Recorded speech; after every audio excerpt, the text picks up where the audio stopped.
Well, well, well. What do we have here?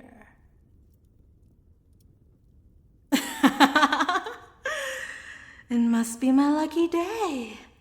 A little explorer come to pay me a visit. How sweet. It's not very often I have visitors. I wish I'd known ahead of time. I could have made myself a little more presentable for you. There's no need to shout, and no need to be so rude either. I'm not hiding from you. You just can't see me while you're waving that torch around.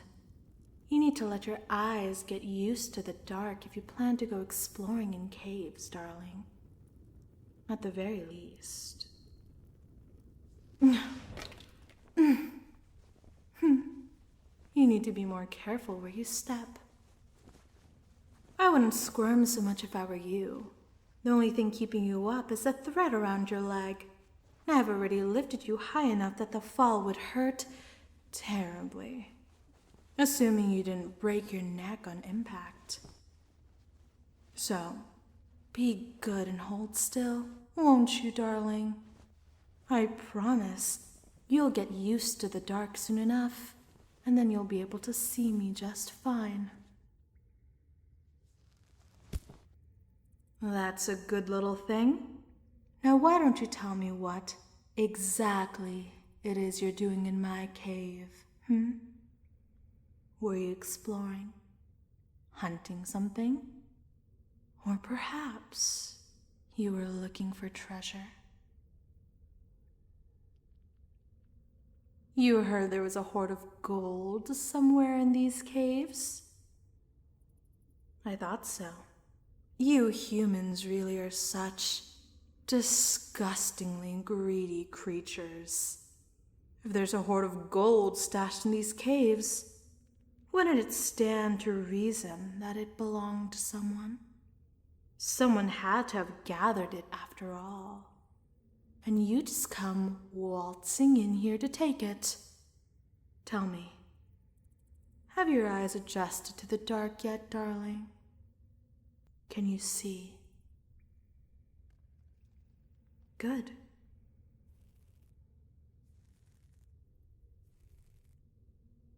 Well, am I what you expected?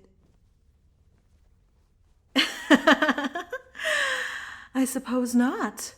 I take it you've never seen an Arachne before, then. I promise, I'm not as scary as I look. Now hold still, and let me get you cozy.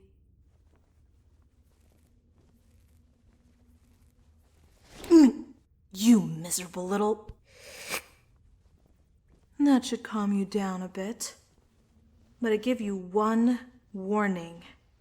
Hit me again, and it'll be the last time you have hands. I've played the gracious host so far, and you're in my web now.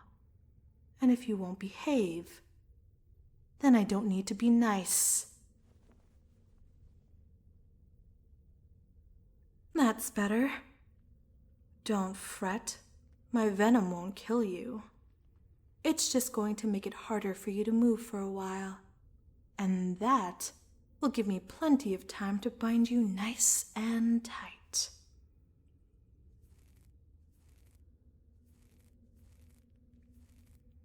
There we go. Don't you look lovely wrapped up like that? I could just eat you up. Now that you're settled in, I suppose I should introduce myself. My name is Neutria, and this is my lovely home. What about you? Oh, silly me. Did I web over your mouth while I was wrapping you up? My mistake.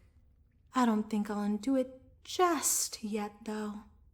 It makes you look so precious.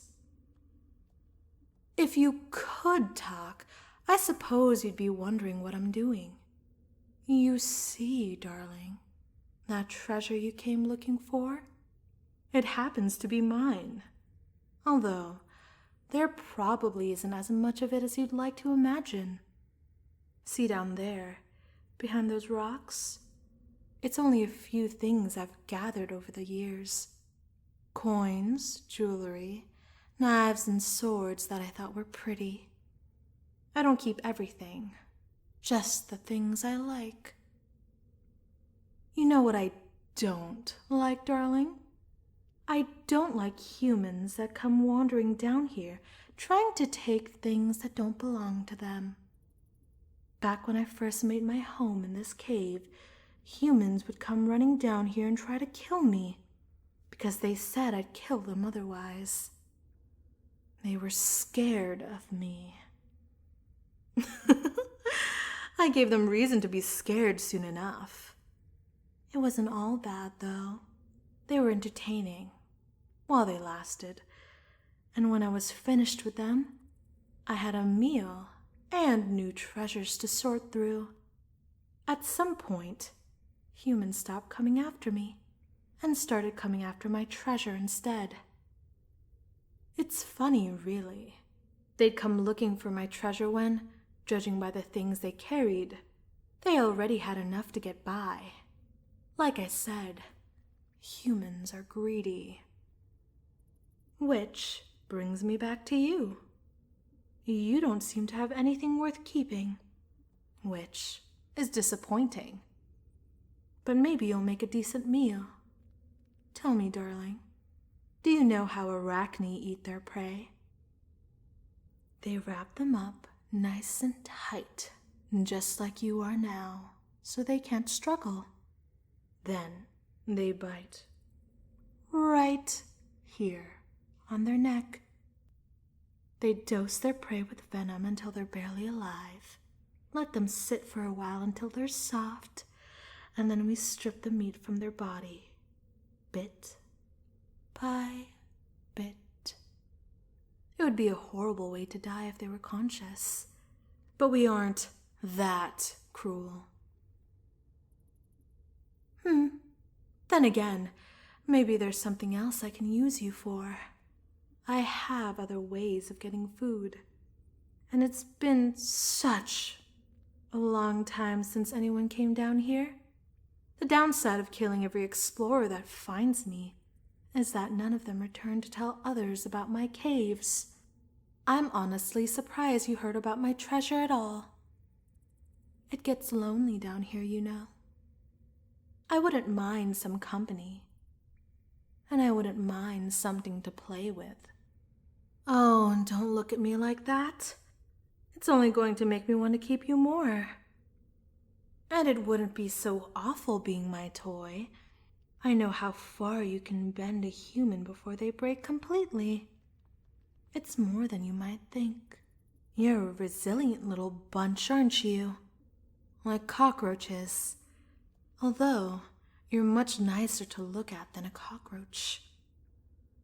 Now then, I'm going to cut the webbing off of your mouth, and I'm going to give you a choice. You can tell me you'll behave and let me play with you. I promise you'd learn to like it after a while. I can make you love being tied up in my web with enough time. Or, if you really hate the thought of being my toy that much, you can tell me so. If you do, then I'll gag you again, sink my teeth into your neck, and spend the rest of the day stripping you down to your bones. And once I'm done, I'll throw what's left of you with all the other trash I throw away. So, darling, what will it be?